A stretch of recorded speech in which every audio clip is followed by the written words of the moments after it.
Labla sanfɛ a bɛ se ka annonces créer ale ni k'a publier a ka sigida mɔgɔw ye Mali ale ni jamana wɛrɛ.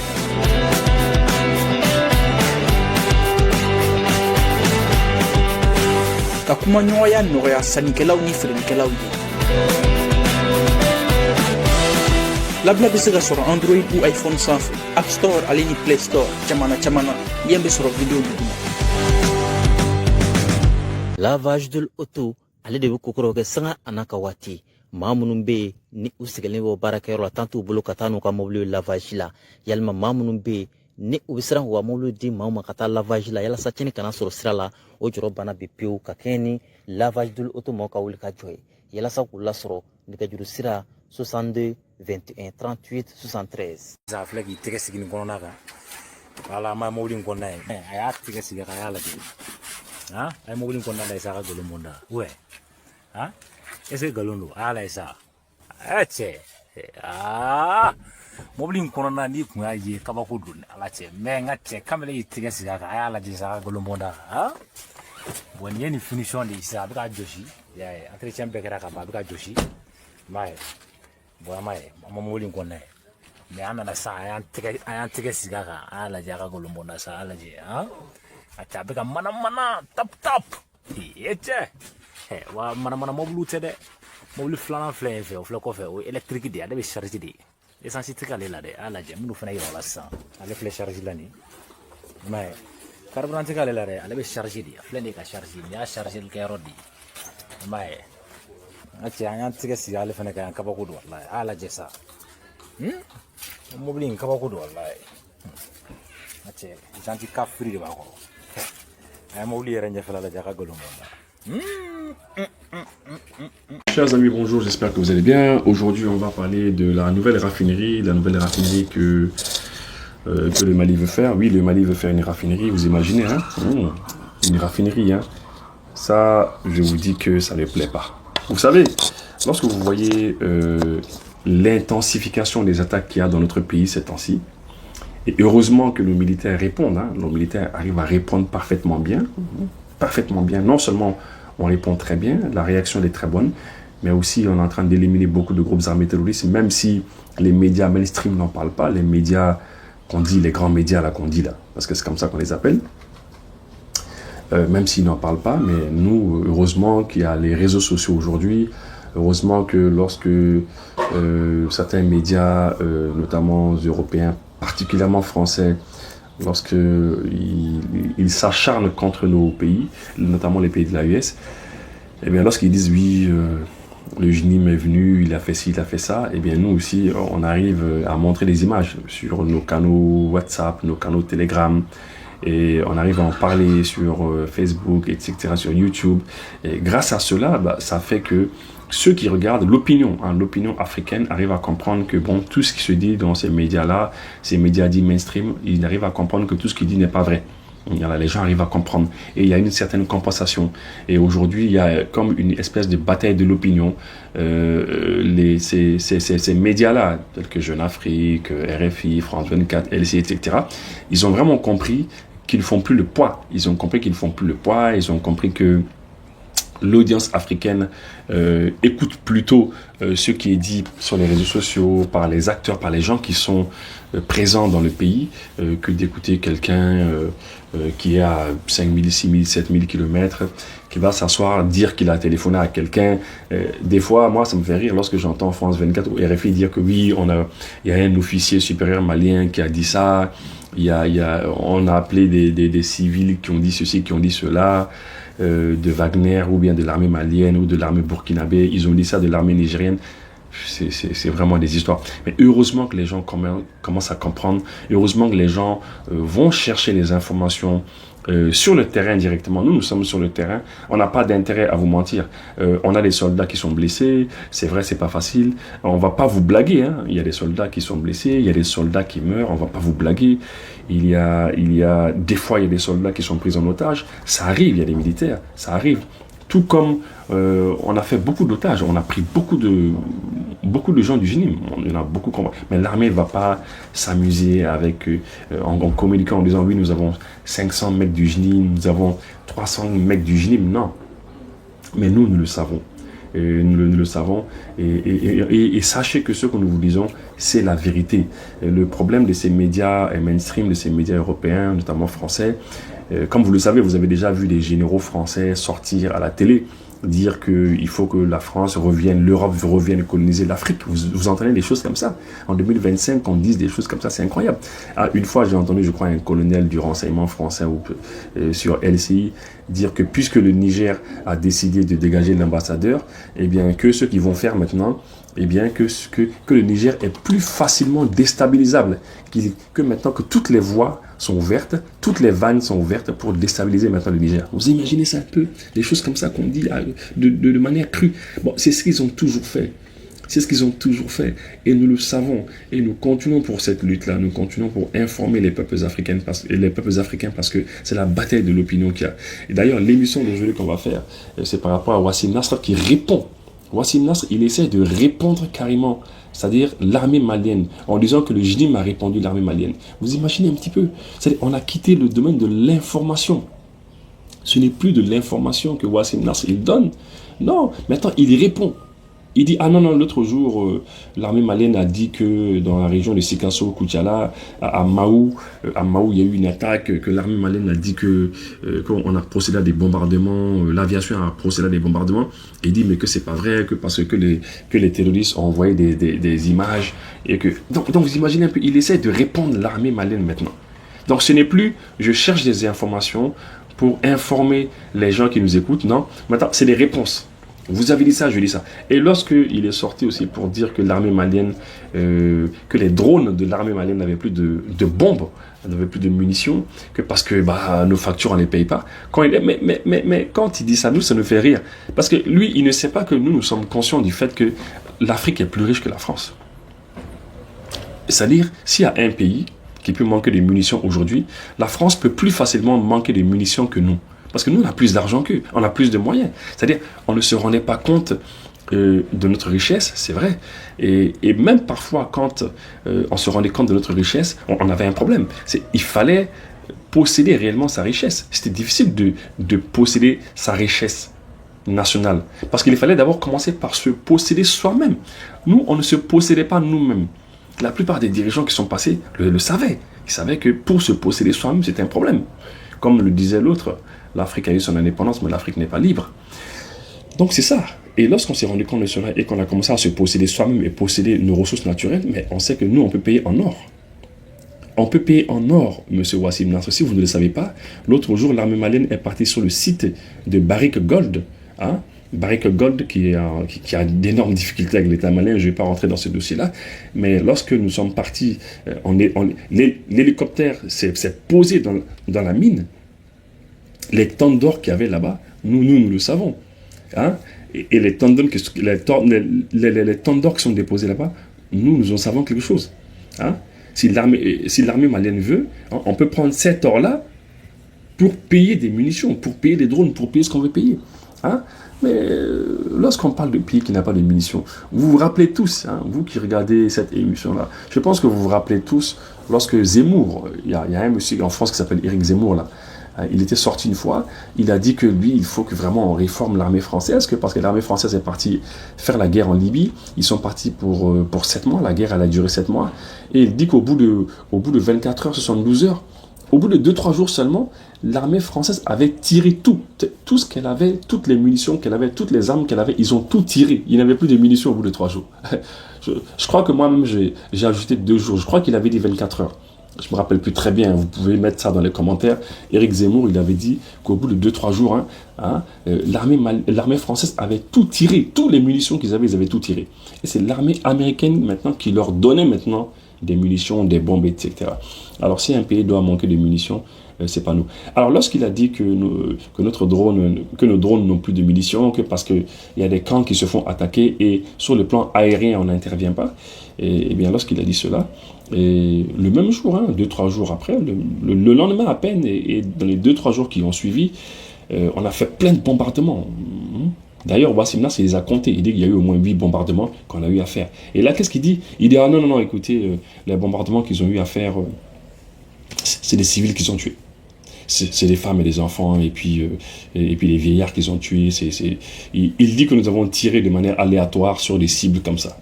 Vous voyez un petit peu la mauvaise foi de M. Wassim Nasr qui dit qu'on a tué des civils, comme si lui, il était sur le terrain, comme s'il le voyait, comme s'il savait qui on avait bombardé. Vous voyez, des choses comme ça. Hein? Parce qu'il ne veut pas simplement dire qu'on a bombardé ses collaborateurs du JNIM. Parce que ce sont des collaborateurs pour nous, nous le savons, ce sont des collaborateurs, ils collaborent ensemble. Vous voyez. Alors après, il dit, bon, écoutez, même s'ils ont des munitions, bon, ils n'en ont pas beaucoup. Vous voyez un petit peu. Donc, parce que c'est son souhait. Parce que c'est toujours comme ça qu'ils ont procédé avec nous. Ils se sont toujours arrangés à faire en sorte que nous ne puissions pas nous armer. Ils ont tout fait pour qu'on ne puisse pas s'armer. L'Union européenne a toujours contribué à cela. Ils ont toujours contribué à faire en sorte que nous ne puissions pas nous armer. Et à chaque fois qu'on avait la possibilité de passer par des chemins et d'autres pour avoir des armes, ils les bloquaient. Je crois que le président malien l'a toujours dit, l'ancien président malien, Feu Ibrahim Boubacar Keïta. Je pense que Roch-Marc Christian Kaboré l'a dit aussi une fois. Je pense que la plupart de nos chefs d'État le savent. Il y a beaucoup de chefs d'État qui sont déjà, qui sont trop dans le système. Ils sont trop dans le système, ils ne peuvent pas sortir du système, ils ne peuvent pas sortir de carcans dans lesquels ils sont. Mais j'ose espérer que un jour leurs peuples vont les obliger à sortir de cela. Alors on va parler de cela. Mais juste avant que je ne parle de cela, je vais juste vous donner quelques informations du Mali. Sachez que le lundi qui vient, le lundi 16, le président malien va procéder à la pose de la première pierre, donc de la première brique, hein, c'est ça, de la raffinerie du Mali, raffinerie d'or du Mali. C'est quelque chose de magnifique. Ces images-là, on va les partager avec vous, Inch'Allah. La société malienne, en fait, disons, on va dire, l'État malien s'est associé à une société russe qui s'appelle Yadran. Yadran, et l'État malien possède 62% de cette nouvelle raffinerie d'or, et la société russe Yadran possède 38%.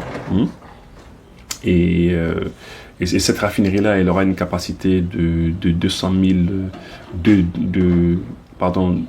tonnes. C'est ça, c'est 200 tonnes, c'est ça, 200 tonnes d'or, quand même, hein, 200 tonnes d'or par an, c'est ça. Et puis, cette société-là, elle va recruter des gens, et puis ça va se faire en zone aéroportuaire, au niveau de la zone aéroportuaire. Et il va y avoir aussi on va dire, des partages de compétences, hein. C'est-à-dire, les Russes vont s'arranger à ce que les Maliens puissent maîtriser cet outil-là. Donc, on appelle ça transfert de compétences, voilà. Il va y avoir des transferts de compétences. Et imaginez un petit peu, hein, lorsqu'on vous dit que un pays africain, notamment le Mali ou le Burkina Faso, le Niger, veulent faire une raffinerie d'or. Vous savez ce que ça veut dire? Ça veut dire qu'il faut intensifier les attaques. C'est ce que ça veut dire. Lorsque certains pays entendent que le Mali, le Burkina ou le Niger veulent faire des raffineries d'or, raffineries de bauxite par exemple pour la Guinée, etc. Alors, c'est des attaques. Ils vont intensifier les attaques. Pourquoi ils vont le faire? Parce qu'ils vont se dire non, c'est pas possible. Parce qu'ils savent ce qui vient. Ils savent que nous avons l'intention de contrôler tout l'or qui est produit dans notre pays, tout l'or produit à l'échelle nationale. On veut que ça passe dans cette raffinerie.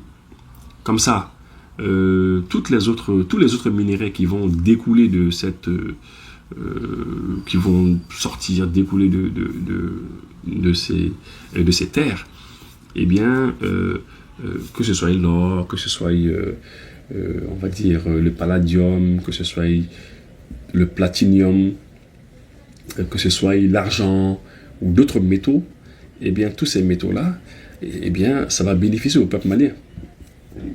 Ça va bénéficier au peuple malien. Et ça, ils ne veulent pas de ça. Ils veulent pas de ça. Et ils savent qu'après, on va stocker de l'or. On va avoir 500 kilos d'or, 1000 kilos d'or, 1 tonne, 2 tonnes, 3 tonnes.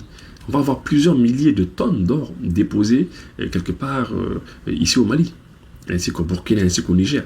Et une fois qu'un pays commence à stocker de l'or, ça veut dire quoi? Ça veut dire qu'on te prend au sérieux. On te prend très au sérieux. Et tous les pays du monde vont te prendre au sérieux. Et ça, ils ne veulent pas de ça. C'est pour ça qu'ils intensifient les attaques, parce qu'ils veulent pas, ils veulent pas de ce projet. Vous avez vu, il y a l'autre jour, Wassim Nasr, il est sorti avec Julien Fanchini, les deux journalistes, les deux plaisantins de France 24, qui jouent un jeu de rôle. Eh bien, ils ont annoncé que le JNIM dit qu'il veut maintenant mettre un gouvernement en place au Mali ici. Vous imaginez un peu? Vous imaginez de telles revendications? Les mêmes revendications que les dirigeants français, hein, les mêmes revendications que les dirigeants européens, qui disent que non, il faut que ce gouvernement s'en aille, il faut un nouveau gouvernement. Les mêmes revendications que la CEDEAO à l'époque. Maintenant, la CEDEAO, elle a cessé. Hein? Vous imaginez un petit peu? Des groupes armés terroristes qui disent qu'ils veulent changer de gouvernement, qu'ils veulent un nouveau gouvernement ici. Leur objectif, on connaît leur objectif, c'est le maximum possible déstabiliser nos pays en tuant le maximum possible de populations ou encore de militaires. Ils savent que lorsqu'on tue beaucoup de militaires, eh bien, ça va jouer sur le moral des troupes, parce que dans l'armée, les gens, c'est des camarades de promotion, les gens auront l'information ici et là, et ça va les énerver, et puis voilà, leur objectif, c'est que l'armée se rébelle contre le pouvoir en place, et voilà, et fasse chuter ce régime, et évidemment à travers la population, qui est plus sensible. Donc, ils veulent jouer sur cela, c'est pour cela qu'ils veulent, ils sont en train de tout faire pour tomber sur la plupart de nos camps, mais voilà, c'est même pas sur les camps qu'ils tombent comme ça, hein. C'est plutôt les postes.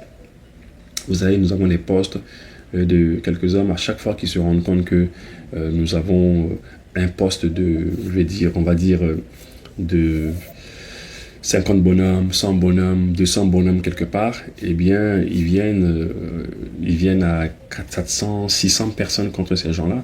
Ah oui, leur technique, c'est de venir en surnombre.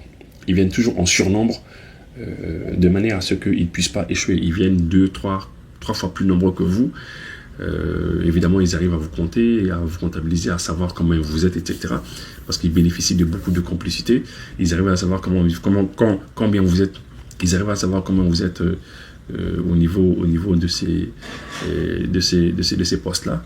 Et puis, ils viennent 2, 3 fois plus nombreux. Et puis, ils ont évidemment beaucoup d'armes. Hein. Ils ont des 12-7 sur les motos, ils ont des 12-7 sur les voitures, ils ont des 14.7, un truc comme ça. Je ne connais pas très bien les armes militaires. Ils ont des PKM, des pistolets mitrailleurs aussi simples comme des PKM. Ils ont tout type d'armes. Hein. Ils ont des lance-roquettes, etc. Ils ont des drones kamikazes et tout. Donc, ils viennent avec ça. Déjà qu'ils sont 2 fois, 3 fois, 4 fois plus nombreux que vous, eh bien, ils ont beaucoup de chances de pouvoir éliminer beaucoup de gens parmi vous. Et c'est la raison pour laquelle, évidemment, les dirigeants maliens savent ce qu'ils vont faire. Hein. Ils savent ce qu'ils doivent faire.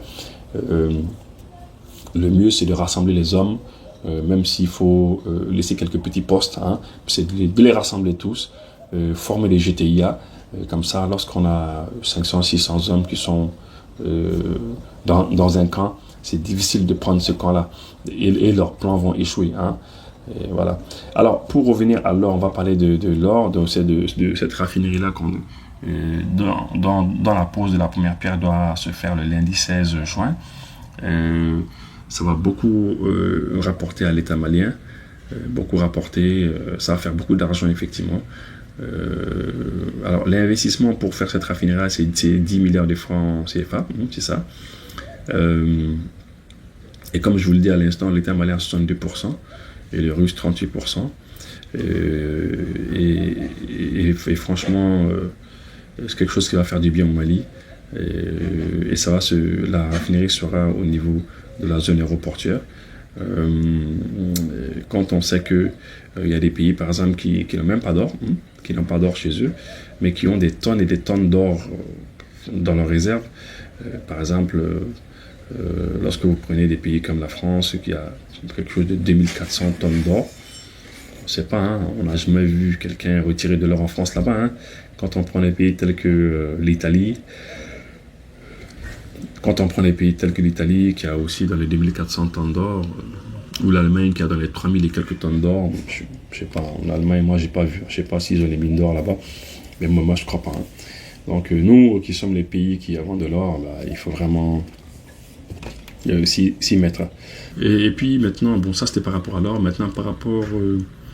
le Conseil des ministres aussi est favorable à ce que le président Goïta fasse 5 ans, hein, comme les assises l'avaient demandé. Et donc, les concertations qu'il y avait eu dernièrement, le Conseil des ministres est favorable. Maintenant, c'est le CNT qui doit passer à l'action pour exécuter cela. Alors, par rapport à l'or, on va rapidement écouter le ministre de l'économie et des finances. C'est lui qui était en charge de ce dossier. C'est lui qui a travaillé dessus de manière acharnée pendant plusieurs mois avec les membres du CNT. On va l'écouter rapidement pour que vous puissiez avoir quelques détails venant de leur bouche à eux, ok? Deuxième texte, ça concerne la création de la société du raffinage d'or du Mali. Comme vous le savez, le Mali est un pays qui regorge beaucoup de potentiel en or.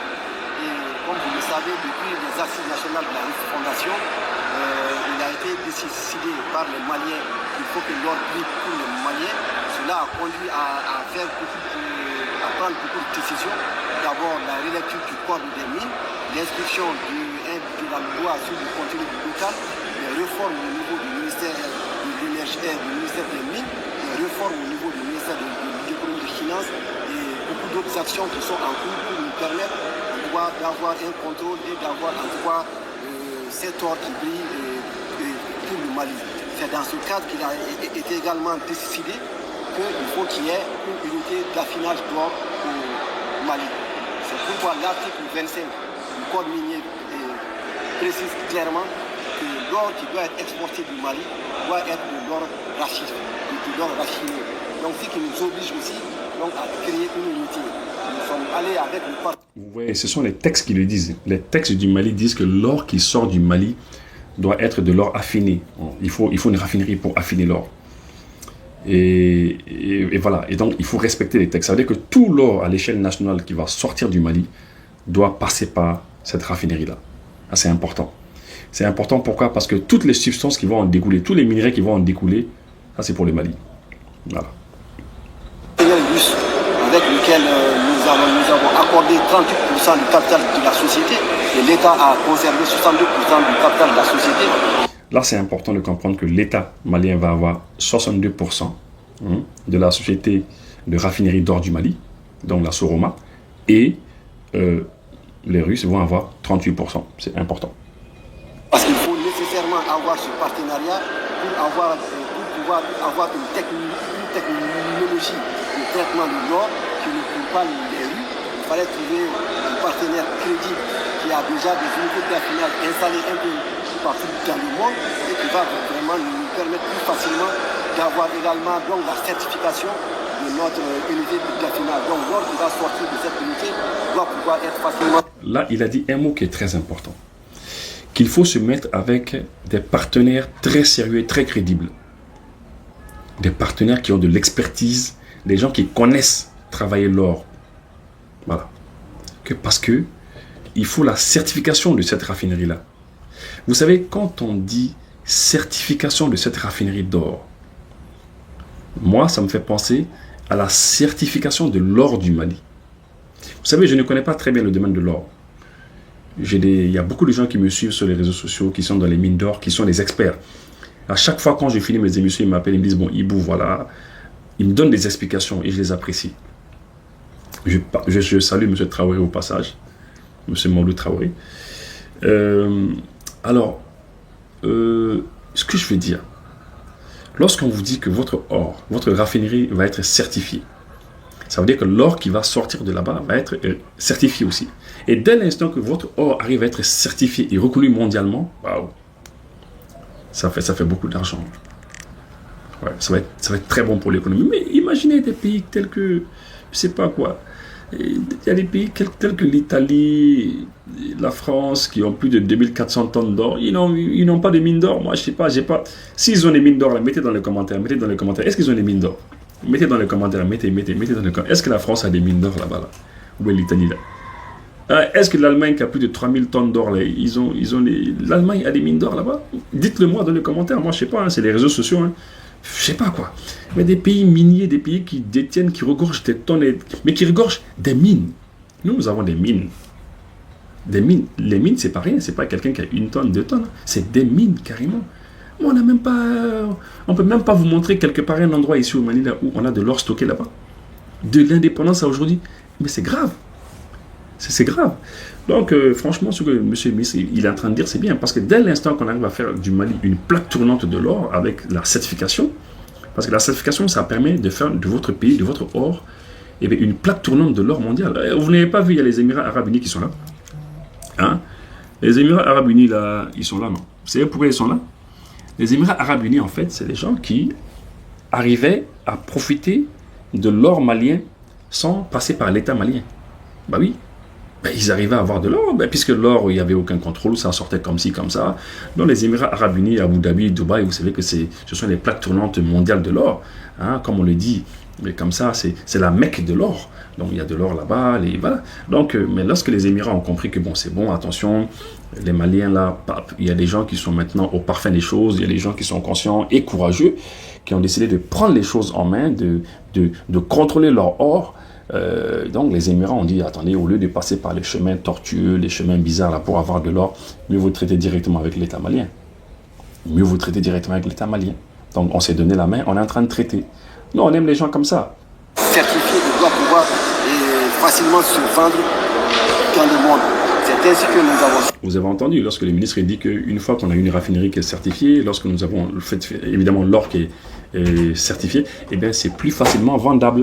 Ça peut se vendre plus facilement. Et voilà, et c'est ce que ça veut dire. Et ça veut dire que certains ne seront pas contents. Il y en a qui ne seront pas contents. Voilà. Et avec cette société russe, il y a là, un partenariat. Donc eux, ils vont avoir 38% du capital et l'État du Mali 62%. Nous avons bénéficié de 5 hectares en zone aéroportuaire et ça va être le site. Donc ça va se faire dans la zone aéroportuaire. Il y a un site là-bas dont on a bénéficié, 5 hectares. Et c'est là-bas que les choses vont se faire, la raffinerie va se faire. Ça c'est important, zone aéroportuaire. Sur lequel on va réaliser cette unité de raffinage qui va employer à peu près 60 emplois, 60 personnes directement, mais qui va également générer beaucoup d'activités économiques autour. Parce que oui, ça c'est vrai. En tout cas, bon, ils disent qu'il y a 60 personnes qui seront recrutées là-bas, qui vont travailler là-bas, c'est bien. Mais il y a beaucoup d'autres activités qui vont se faire à côté de cela. Beaucoup d'autres activités qui vont se faire à côté. Évidemment, même la dame qui va venir vendre devant la porte peut-être, ou bien qui va vendre en face, et qui va amener sa table et puis vendre de la nourriture pour les employés ici et là, les restaurants qui vont s'ouvrir, ceux qui vont là, ça va faire de l'emploi. Beaucoup d'autres choses.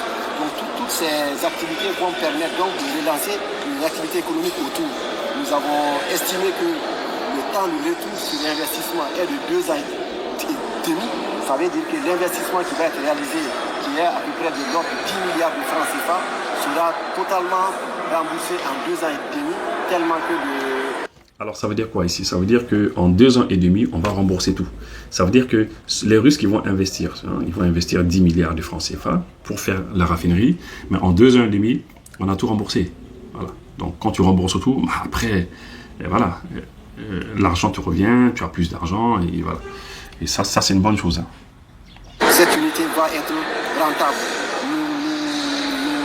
Nous attendons sur les 4 premières années à venir, qui est la période sur laquelle nous avons mené les études, à un résultat bénéficiaire de 20 milliards de francs CFA. Et nous avons également le bénéfice d'avoir un taux de rentabilité interne qui est de 173%. Et par ailleurs, il faut signaler que l'un des avantages que nous allons avoir en mettant cette unité d'affinage ici, c'est que l'or, le minerai d'or, s'accompagne toujours d'une quantité de minerais d'argent et d'autres substances. Et malheureusement, quand on fait raffiner notre or en Afrique du Sud ou ailleurs, les substances qui sont greffées ne sont pas forcément tous retracées dans les bulletins qui nous sont retournés pour que nous puissions les taxer. Mais aujourd'hui, il est certain que nous attendons à peu près dans un minerai donné à avoir 90% d'or et 10% d'argent. Et vous savez que tous les produits miniers qui vont sortir d'une usine de production d'or seront taxés à 50% parce que c'est des super profits. Parce que l'investisseur a investi pour exploiter de l'or et tous les calculs qui ont été faits, toutes les taxes qui ont été adoptées ne l'ont été que sur une production d'or. Donc s'il se trouve qu'il y a d'autres minéraux qui sortent à côté, on les considère comme des super profits. au regard du code minier actuel, on a une taxation de l'ordre de 50%. Donc voilà à peu près le contenu. Voilà, donc globalement, c'est ça. Je pense que vous avez compris, globalement, c'est ça. En tout cas, on souhaite bon vent au Mali, on souhaite que ça se passe bien, on souhaite que tout se passe très très bien. Voilà. Maintenant, on va passer dans la deuxième partie de notre émission où on va répondre au Wassim Nasr et les gigolos qui sont sur leur plateau. Voilà, on va écouter les plaisantins. Et je vous informe aussi que l'autre jour, je vous avais dit, c'était dans la version Bambara, je vous avais dit que les services de renseignement français recrutent des journalistes. Ils recrutent des journalistes, ils recrutent des médias. Il y a des médias qui sont sous le contrôle de l'État français. Parce que quand tu es sous le contrôle de l'État français, pour nous, tu es sous le contrôle des services de renseignement et de tout ceci. Comme on le dit chez nous, tout, c'est la même chose. Parmi les journalistes, nous savons qu'il y a monsieur, il y a l'autre, il y a Wassim Nasr, il y a Serge Daniel, il y a Julien Fanchouli. Vous savez, le monsieur que vous voyez comme ça, l'Italien qui est là comme ça, qui est avec Wassim Nasr sur le plateau à chaque fois, il joue un jeu de rôle. Et il y a aussi, il y a une dame là, Bakayoko, Niagale Bakayoko là aussi, qui passe son temps aussi à dire des bêtises. Hein, elle passe son temps à taper sur la Russie, sur le Mali, etc. De temps en temps, lorsque la pression est très forte, elle essaie de bien parler du Mali. J'ai un élément que j'ai vu sur elle aussi, il va falloir qu'on dise quelques mots sur cela. Voilà, on va écouter et puis répondre coup par coup à Wassim Nasr. Les attaques se multiplient à travers le pays et là on va voir sur une carte les attaques donc à partir du 1er juin. Et là on parle des attaques, donc toutes les attaques sont du JNIM qu'on a cité, sauf Tessit, c'est une attaque de l'État islamique et on voit que il y a eu 2 attaques quand même dans les faubourgs de Bamako, on y reviendra. On va juste voir d'abord une image de la base de Tessit, donc contrôlée par l'État islamique et c'est important de le dire parce qu'on parle de plus de 40 morts, donc reprise d'activité de l'État islamique dans le secteur de Gao et le contrôle de cette très importante base. Bon, je vous dis que ils disent que le JNIM ou bien ils disent que l'État islamique a pris le contrôle de la base de Tessit. Vous savez, quand il dit par exemple qu'on parle de 40 morts, il dit qu'on parle de 40 morts. Hein, il faut écouter. Je vais juste revenir sur cette partie-là et pour que vous puissiez vraiment écouter. Écoutez bien.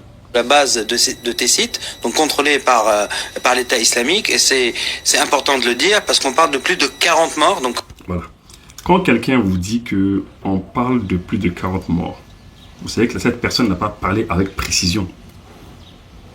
Quand on dit on parle de 40 morts, on parle de plus de 40 morts, ça veut dire qu'il ne sait pas exactement. Et il dit qu'on parle. Qui parle? Qui dit qu'il y a 40 morts? Est-ce que c'est l'État malien? Qui est sur le terrain là-bas? Qui sont sur le terrain dans le camp de Tessit? Qui est là-bas? C'est l'armée malienne qui est là-bas. C'est l'État malien qui est là-bas. Vous voyez, c'est eux qui sont là-bas.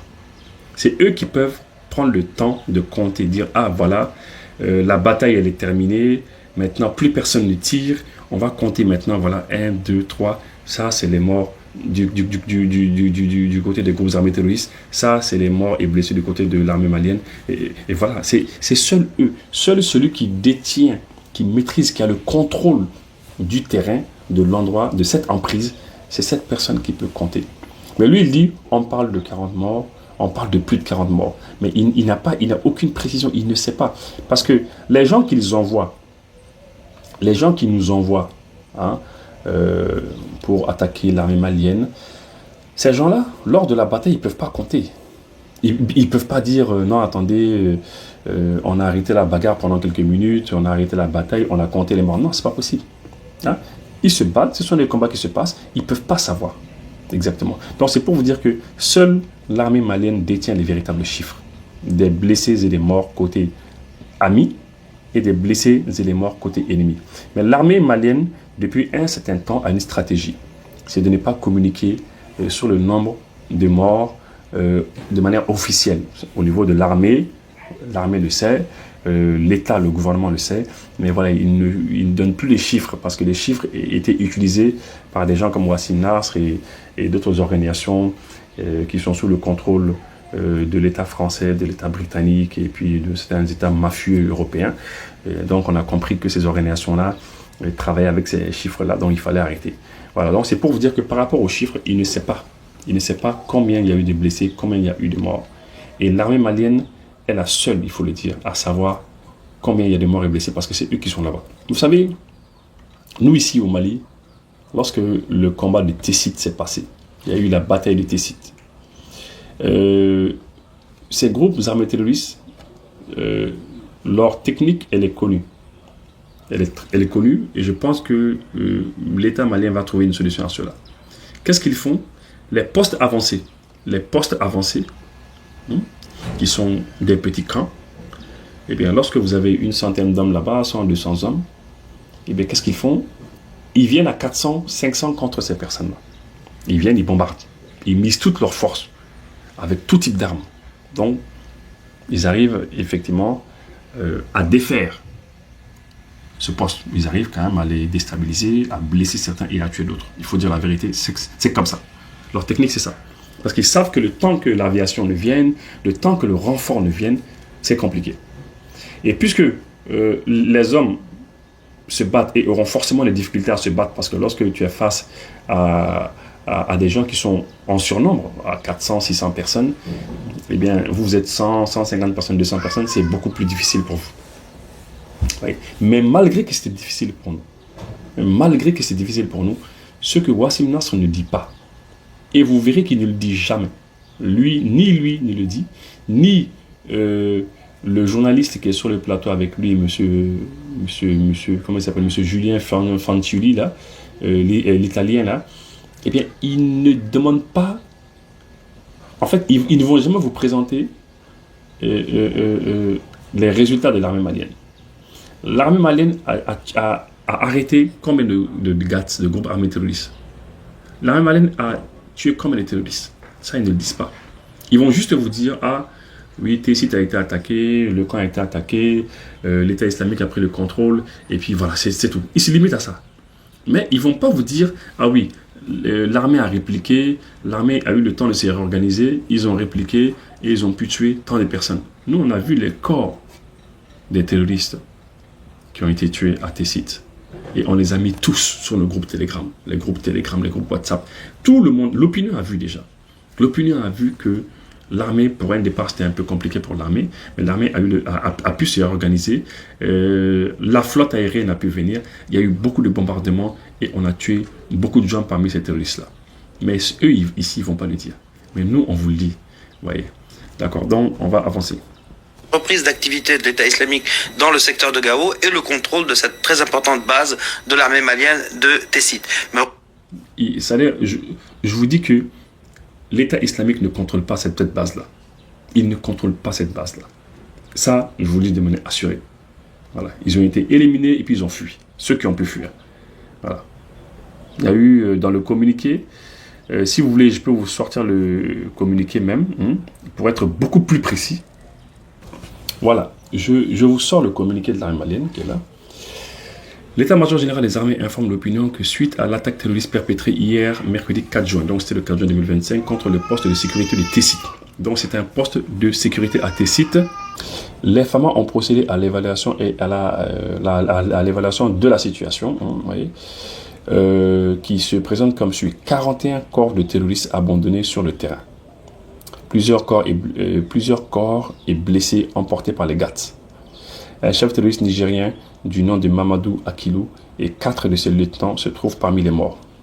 Abandonnés de Tessit. L'exportation des frappes aériennes se poursuit. Voilà. Donc vous voyez un petit peu. Il y a eu ce jour-là 41 morts. 41 morts. Et c'était un poste qu'ils ont attaqué. Vous savez, quand on dit un poste, il faut savoir que les postes, c'est généralement des endroits où une compagnie, 2 compagnies. En fait, ils savent que c'est extrêmement facile pour eux de mobiliser 2 fois, 3 fois, 4 fois plus de monde pour venir. Ah, ouais. Et là, je pense que l'État va trouver des solutions à des choses comme ça. Hein? À mon avis, si moi, on me posait la question ce qu'il fallait faire, pour moi, c'est juste qu'il faut supprimer certains postes. C'est vrai qu'il faut être présent sur le terrain, il faut être présent il faut être présent militairement, mais l'armée a plusieurs manières d'être présent militairement. Aujourd'hui, on n'est pas obligé d'avoir 100, 200 hommes, quelque part forcément. On peut avoir l'aviation qui va contrôler, les drones peuvent contrôler, les bombardiers qu'on peuvent contrôler, Comme ça, ces hommes-là peuvent tous se rassembler quelque part pour avancer sûrement. Parce que leur objectif, tout le monde le sait, c'est d'essayer de tuer le maximum de militaires pour que les militaires se révoltent contre le pouvoir. Et pour éviter cela, l'une des meilleures solutions, c'est de regrouper les postes, hein, c'est de supprimer quelques petits postes, hein, voilà, de les regrouper, former de gros JTIA, groupes et tactiques interarmes, comme ça, là c'est plus facile à gérer, quoi, hein. Et puis comme ça, l'aviation peut être présente dans certains endroits, parce qu'il y a beaucoup d'espace de notre territoire où l'aviation contrôle. Là, on voyait donc, là il y a eu 41 morts à Tessit, et ça c'est la vérité. On va continuer à écouter ces plaisantins-là. Au JNIM, donc 2 attaques dans les faubourgs de Bamako. On a des photos donc d'une attaque de fourgons, des centaines de millions de francs CFA ont été dérobés, à peu près 300 000 euros. Maintenant, ça, je ne vais pas commenter ça parce que il a montré des biais. Il dit qu'il y a un fourgon qui a été attaqué, un fourgon de transport de fonds. Bon, écoutez, les fourgons de transport de fonds peuvent être attaqués par tout le monde, hein. Mais moi, le problème que moi j'ai avec ça, ici, il dit que c'est le JNIM qui dit qu'il a attaqué le fourgon. Bon, je sais pas, donc le JNIM il parle avec lui. Le JNIM lui parle. Donc le JNIM va attaquer un fourgon. Ils vont lui dire, Monsieur Wassim Nasr, nous on a attaqué un fourgon. Alors que le fourgon, il peut être attaqué par n'importe qui. Il peut être attaqué par, par des bandits, par des braqueurs. Mais non, lui, il dit que c'est le JNIM qui dit qu'il a attaqué. Donc le JNIM est en collaboration directe avec lui. Le JNIM, même lorsque certains éléments du JNIM vont boire de l'eau dans une rivière, il appelle, ah Wassim, nous sommes en train de boire de l'eau dans une rivière ici. Vous voyez un petit peu, hein. Propriétaire et la SATAM qui n'est pas une société gouvernementale, mais on ne sait pas cet argent liquide à qui il était destiné. On sait surtout que le JNIM a aujourd'hui ce pactole de à peu près 300 000 euros entre les mains. On va... Voilà. Donc vous imaginez un petit peu que c'est le JNIM qui lui dit cela. C'est pour que vous puissiez comprendre la proximité entre eux. C'est le JNIM qui lui dit, ah voilà, nous avons bombardé un camion de transport, c'est-à-dire un engin de transport de fonds. C'est vraiment... Voilà. Regardez les images de Mahou. Et pourquoi c'est intéressant, c'est ce dont vous parlez à Sikasso, c'est une base importante qui a été prise par le JNIM. Là, on voit les plans qui sont faits à terre de manière très rudimentaire, donc c'est une sorte de plan de la base. Là, c'est l'attaque de la base qui, disons-le, est bien défendue. Il y a des SAS, à la différence d'autres attaques qu'on a vues, et on voit encore l'usage des drones civils pour monitorer les tirs et l'attaque. Donc là, par drone, ils voyaient ce qu'il y a derrière le mur, et avec les véhicules de l'armée, ils cassent le mur. Et là, pour démentir l'armée malienne, ils montrent les djihadistes qui sont de retour dans leur base, le campement de départ. Pourquoi? Parce que l'attaque de Mahou, selon les autorités maliennes, les FAMA, les djihadistes ont été repoussés et ils ont été défaits sur la route et frappés via vecteur aérien, comme ils le disent. Ceci dit, toutes les attaques que vous avez mentionnées et qu'on a traitées ici... Donc, vous voyez un peu là, maintenant, il parle de Mahou. Mahou, ça c'est dans la région de Koutiala. Parce que Koutiala est devenu une région, mais voilà, c'est dans la zone de Sikasso, parce que c'était autrefois dans la région de Sikasso. Et là, il dit qu'ils sont venus, ils ont attaqué. D'abord, ce qui ne nous étonne plus, c'est qu'il y ait les images avant les attaques, pendant l'attaque et après l'attaque. Voilà, ça c'est comme l'attaque de l'aéroport de Bamako. On se rappelle, avant qu'il y ait l'attaque au Wassim Nasr, il avait les informations, il avait les images qu'on lui envoyait en direct. Hein. Pendant l'attaque, il avait... Donc c'est de l'agression. C'est vraiment de l'agression. Ça, c'est des choses qui révoltent. C'est des choses qui révoltent parce que c'est les pays qui ont décidé. Hein. La France, nous sommes désolés de le dire. Hein. Je ne parle pas de la population française, souvent qui, pour la plupart des gens, ne savent même pas ce qui se passe. La plupart de la population française ne regarde même pas France 24, ils ne regardent pas RFI, ils ne connaissent même pas. Voilà. Donc je ne parle pas d'eux, quoi. Mais je m'adresse particulièrement à ces dirigeants français. À ces dirigeants français qui sont derrière ces attaques-là. Vous voyez, et c'est quand même dommage. C'est lâche de la part d'un État qui se dit être un État de droits de l'homme, un État qui défend certaines valeurs, et vous envoyez des groupes armés terroristes dans des pays à plusieurs milliers de kilomètres de chez vous. Ils viennent, ils attaquent les gens. Ils attaquent les gens, leur objectif c'est de tuer le maximum de personnes, et vous avez des journalistes comme ça qui communiquent directement avec eux, et des gars comme ça qui reçoivent les images en temps réel, comme si nous ne savions pas comment ça se passait. Nous savons qu'entre ce journaliste et ces groupes armés terroristes, il est souvent en contact avec certains sur le théâtre d'opération, mais on sait qu'il y a les services de renseignement qui sont entre eux, qui envoient les images. Donc avant les images, on filme tout, on lui envoie. Pendant l'attaque aussi, donc avant l'attaque, on lui envoie les images. Pendant l'attaque, on envoie les images. Après l'attaque, on le voit tout. Et même, il répond même maintenant. Voilà que pour montrer même qu'ils sont amis avec le GNIM qui répond directement. Vous voyez, le GNIM qui répond même l'armée malienne. On disait que non, l'armée malienne a annoncé qu'ils nous ont frappés pendant qu'on était en train de nous retirer. Mais réellement, ils nous ont pas bombardés. Vous imaginez un peu. Donc ça, ce n'est plus de l'information. Ce n'est plus de l'information qu'ils donnent. Imaginez un petit peu, ce n'est plus de l'information. Il répond maintenant à l'armée malienne qui dit avoir tué des gâtes.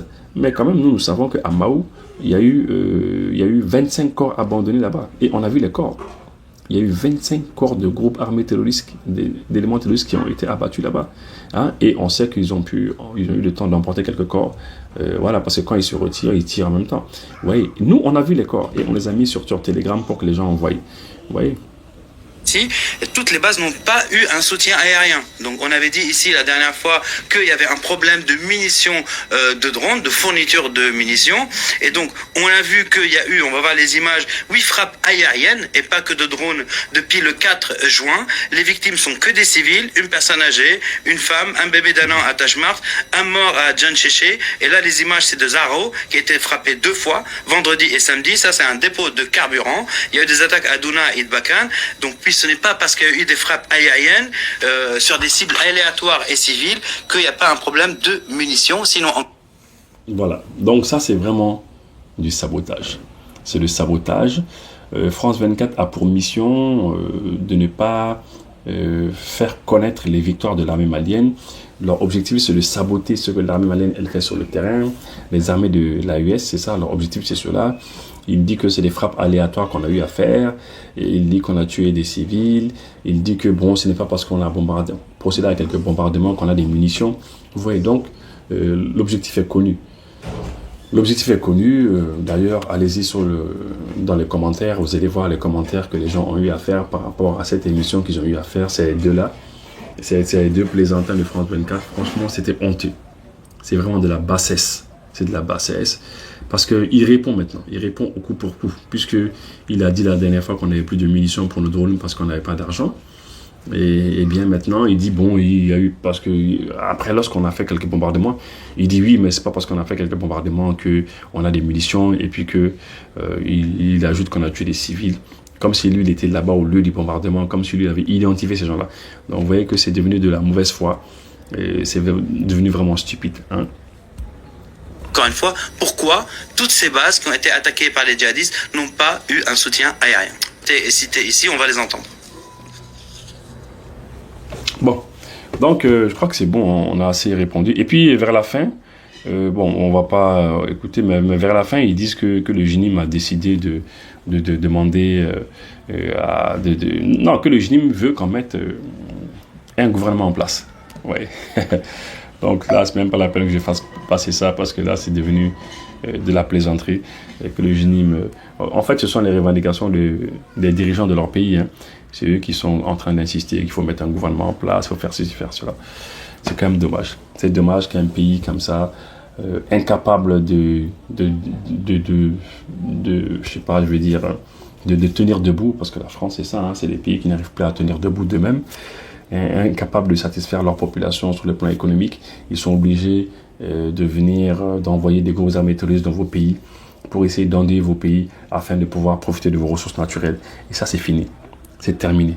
Dirige mina min finyana ni be fe ka lafiya yelen ko la sonikra solar mo nalen do ni pando caman de ka fara batterie lithium kan ka damne puissance fitini na foka se puissance kumabo ma ni mogo ba fɛn fɛn la appareil de beno ka be marcher ni clé ni mogo bo a sugo sugula i se fa jona i ka se sonikra solar mo ka boutique la wa yoro jantere a flɛ ne sotiba 3e pont dala aw kan ka voyager avion ni la aw sera aéroport la a fɔra ɲɛna ko ka avion be retard la walima a fɔra ɲɛna ko ka avion tɛna pepepewu walima aw sera a fɔra ko place tɛ avion kɔnɔna la min y'aw sigiyɔrɔ ye walima aw sera aw seyɔrɔ la aka minɛnw ma se aw ka minɛ sera dɔ tiɲɛnen na a kɔnɔ walima dɔ b'a jɛ walima aw ka minɛnw yɛrɛ de ma se pepepewu aw kana siran Solution Airlines bɛ walasa k'aw dɛmɛ nin ko ninnu de la a ye Solution Airlines wele dɔrɔn an bɛ fɛn bɛɛ lajɛlen kɛ k'aw ka minɛnw ɲini ka taa di aw ma f'aw sigiyɔrɔ la o t'a bannen ka far'o kan an ka baara dɔ bɛ yen an b'a fɔ min ma PMR o kɔrɔ ye an balima minnu bɛ yen ni Ala y'u garisɛgɛ don nujura la